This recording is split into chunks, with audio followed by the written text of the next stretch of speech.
السلام عليكم ورحمة الله وبركاته. ازيكم حبايبي؟ يا رب تكونوا بخير وبسعادة. النهاردة هنعمل وجبة حلوة جدا وكمان اقتصادية وتكفي 6 افراد. بربع كيلو لحمة مفرومة هنعمل وجبة تكفي 6 افراد، حلوة ولذيذة وطعمها حلو وكمان غنية بالمعادن والفيتامينات علشان فيها كمية خضار كويسة. طب هنعمل ايه؟ هنعمل بطاطس بوريك في الفرن مع اللحمة المفرومة، وهنحط معاها تشكيلة خضار لان انا اولادي متعبين جدا في اكل الخضار، فما بصدق اكله فيها لحمه مفرومه يعني هفنن وهعمل كل الخضار اللي انا عايزه احطه فيها هحطه، مش هيبان طعمه ولا اي حاجه، وهياكلوها وهتبقي مبسوطه ان هم اكلوا الخضار دوت. تابعوني وخليكم معايا عشان نشوف الطريقه.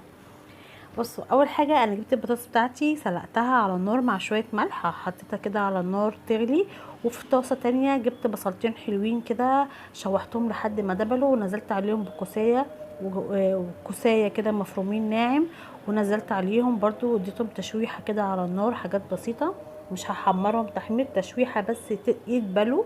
وبعد كده كنت محضره عندي البهارات، حطيت كاري، بابريكا، زعتر، وكمان فلفل اسمر والملح وسنه قرفه. لكن الملح والقرفه انا هشيلهم دلوقتي على جنب، مش هنحطهم دلوقتي الا في اخر التعصيجه خالص. كده هنا جبت اللحمه، كنت نسيت طلعتها يعني نسيت اطلعها من الفريزر، فحطيتها في وسط الخضار كده وغطيتها بالخضار السخن، وهنغطيها يا دوبك بس دقايق. سخونيه البخار والحاجه كلها هتفكها زي ما انتم شايفين بسهوله جدا وبسرعه.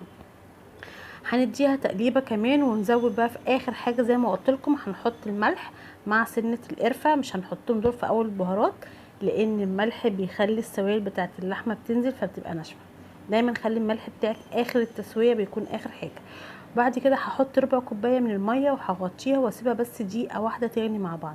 كانت هنا البطاطس بتاعتي اتسلقت وقشرتها، حطيت معاها مكعب زبده صغير وربع كوبايه من اللبن، وطبعا الملح والفلفل بتوعنا.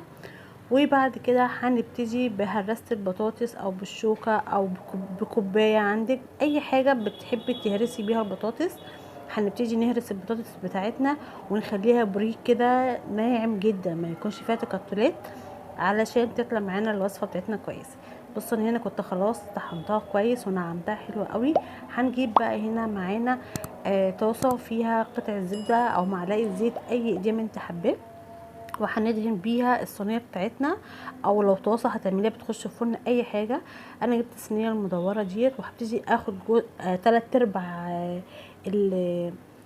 البطاطس، يعني الكميه اللي تحت اعلى من الكميه اللي فوق، وهبتدي افردها في الصينيه زي ما انتم شايفين، وهبل ايدي كده ميه، وهبتدي ادوس على ابطط البطاطس بتاعتي المهروسه، واخلي فيها شفه على جدار الصينيه علشان خاطر اللحمه ما تلزقش معايا في الصينيه.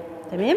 وهبتدي انزل باللحمه بتاعتي وافردها فيها، وهجيب الجزء التاني بتاع البطاطس واحطه عليها. وانا بشتغل في البطاطس لازم دايما ابل ايدي كل شويه علشان البطاطس ما تلزقش في ايديا. تمام. نقطه الماء اللي بتحطيها على ايدك دي بتبقى حلوه جدا وبتخليها ناعمه تحت ايدك وبتتفرد بمنتهى السهوله، وخصوصا الطبقه اللي بتبقى فوق بتبقى اصعب شويه في الفرد. فانا بعمل كده، بحط قطع قطع كده وابل ايدي ميه وابتدي ابطط عليها وافردها بالراحه، تتفرد معايا بمنتهى السهوله زي ما انتم شايفين كده. وكل شويه بلي ايدي بميه، يعني نقطه خفيفه بس على ايدي، وابتدي افرد الخليط بتاعي لحد ما اسويه خالص. تمام. وبعد كده بحط عليه اي نوع جبن موجود عندي. ما عنديش جبن ممكن ترشي عليه شويه بقسماط اللي هو الفيجيتار بتاع البانيه، ترشيه عليها هيديها قرمشه كده ويتحمر من على الوش وهيبقى جميل جدا جدا جدا. وتدخليها الفرن، طبعا كنت مولعه الفرن يسخن، دخلتها الفرن ما قعدتش 20 دقيقه، كان وشها احمر زي ما انتم شايفين كده، وبقت تحفه وجميله جدا. اتاكلت وعجبتهم وكانت في منتهى الجمال واتبسطوا بيها. حطيت الجزر اللي مش بياكلوه، حطيت الكوسه اللي مش بياكلوها، والحمد لله اتاكلت ما حسوش بيها. اي خضار حابه تضيفيه فيها ضيفيه، هتديكي طعم حلو جدا جدا. اتمنى تجربوها وتقولوا لي رايكم كان ايه.